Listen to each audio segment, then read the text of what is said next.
কার্যক্রম নিষিদ্ধ আওয়ামী লীগের প্রতিষ্ঠা বার্ষিকী ঘিরে রাজধানীর বিক্ষোভ মিছিল করেছে বিএনপি ও জামায়াত।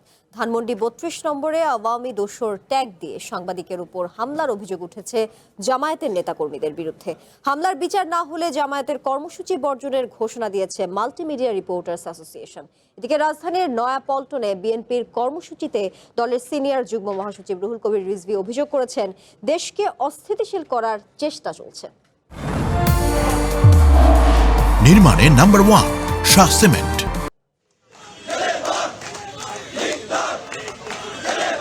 কার্যক্রম নিষিদ্ধ আওয়ামী লীগের ৭৭তম প্রতিষ্ঠা বার্ষিকী ঘিরে ধানমন্ডি ৩২ নম্বরে ছিল কড়া নিরাপত্তা। দেখা যায়নি দলটির নেতাকর্মীদের। সেখানে বিক্ষোভ মিছিল করে জামায়াতে ইসলাম। এই সময় আওয়ামী লীগের দোসর ট্যাগ দিয়ে সাংবাদিকদের উপর হামলা চালায় দলটির নেতাকর্মীরা। এতে একজন সাংবাদিক গুরুতর আহত হন।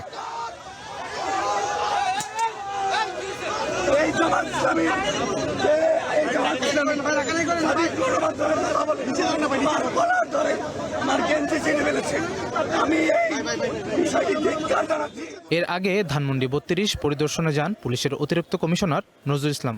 বলেন, সর্বোচ্চ সতর্ক অবস্থানে আছে আইন শৃঙ্খলা বাহিনী। পুলিশের সদস্য, বিজিবি, ইভেন আপনারা কালকে দেখছেন ঢাকা এবং আশেপাশে কয়েকটা জেলায় বাংলাদেশ সেনাবাহিনীর সদস্য নিয়োজিত আছে। আমরা সর্বোচ্চ সতর্কতায় আছি। এখন পর্যন্ত কোনো অপ্রীতিকর ঘটনার কোথাও সংবাদ পাওয়া যায়নি। সকালে রাজধানীর নয়াপল্টনে বিএনপির কেন্দ্রীয় কার্যালয়ের সামনে প্রতিবাদ মিছিল করে বিএনপির নেতাকর্মীরা। এই সময় বিএনপির সিনিয়র যুগ্ম মহাসচিব রুহুল কবির রিজভী বলেন, দেশকে অস্থিতিশীল করার জন্য বিভিন্নভাবে চেষ্টা চলছে। গণতন্ত্র, বহুদলীয় গণতন্ত্র, মানুষের মত প্রকাশের স্বাধীনতা, এটাকে আবার বন্ধ করার চক্রান্ত তারা করছে।